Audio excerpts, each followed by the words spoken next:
महाराष्ट्र विधान परिषदेच्या अधिवेशनात विदर्भाच्या विकासातील अनुशेषाचा मुद्दा पुन्हा एकदा ऐरणीवर आला आहे।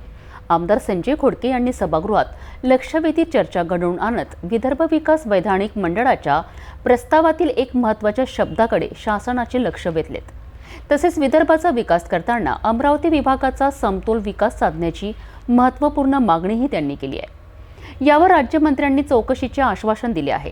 पाहूया हा सविस्तर वृत्तांत। अध्यक्ष महोदय, माझा या निवेदनात दोन मुद्दे आहे।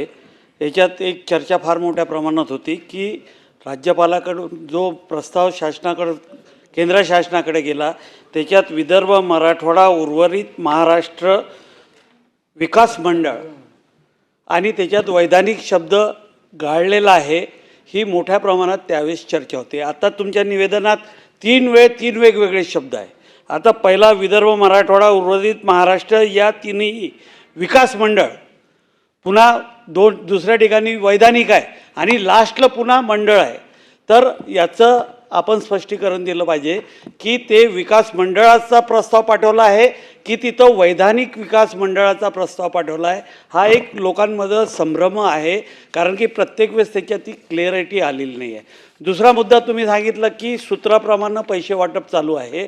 तर सूत्राप्रमाणे बजेटमध्ये पैसे वाटप होतं, परंतु नंतर ज्यावेळेस पैसे वितरण होते किंवा कामं करायचे आहे त्यावेळेस ते पैसे कामं झाले नाहीमुळे किंवा कर्मचाऱ्याची कमतरता असल्यामुळे किंवा सुप्रमा मिळाल्या नाहीमुळे हे जे बजेटचे पैसे आहेत ते पैसे तिथं खर्च होत नाही आणि शेवटी पुन्हा जो निधी सूत्राप्रमाणे द्यायला पाहिजे किंवा खर्च व्हायला पाहिजे तो खर्च होत नाही।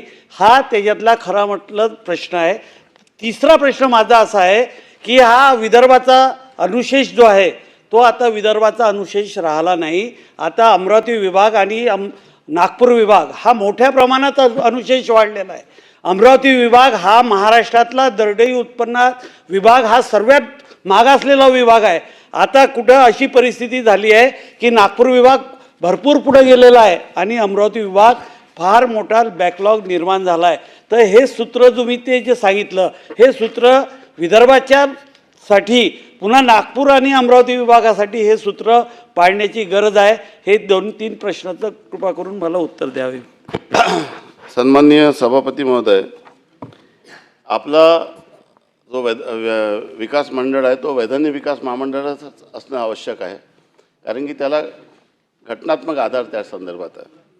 दुसरं, निधी वाटपामध्ये जर अशा पद्धतीचं जी आपण मुद्दा उपस्थित केला ती वस्तुस्थिती नाही आहे, त्याच्यावर राज्यपालचा अजूनही कंट्रोल आहे। अशा पद्धतीची कुठली कृती करता येत नाही आणि जर असं होत असेल तर कृपा आपण ही बाब लक्षात आणून द्यावी आणि मी देखील याची शहानिशा करेन, हे मी आपल्याला आश्वस्त करतो।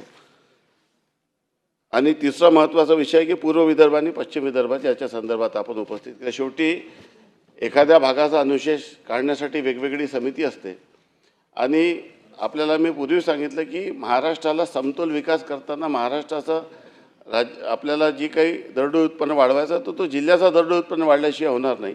त्यामुळे माननीय मुख्यमंत्री महोदयांनी आता पूर्णचे पूर्ण 36 जिल्ह्यासाठी तो इंडिकेटर लावलेला असल्यामुळे आणि शाश्वत विकासाच्या ध्येय आपण या संदर्भामध्ये निर्धारित केल्यामुळे भविष्यात अशा पद्धतीची अडचण राहणार नाही आणि जर अशी काही राहिलं तर त्या संदर्भामध्ये परत एखादी समितीच्या मार्फत त्याची तपासणी करण्यासाठी आपल्याला वेगळा मुद्दा या संदर्भात उपस्थित करता येईल।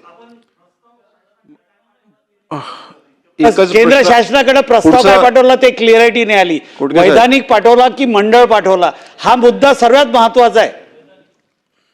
वैधानिक आमदार संजय खोडके यांनी विधान परिषदेत उपस्थित केलेले महत्त्वाचे मुद्दे, विदर्भाच्या विकासात वैधानिक विकास महामंडळाचे महत्त्व आणि अमरावती विभागाच्या समतोल विकासाची मागणी त्यांनी लावून धरली आहे।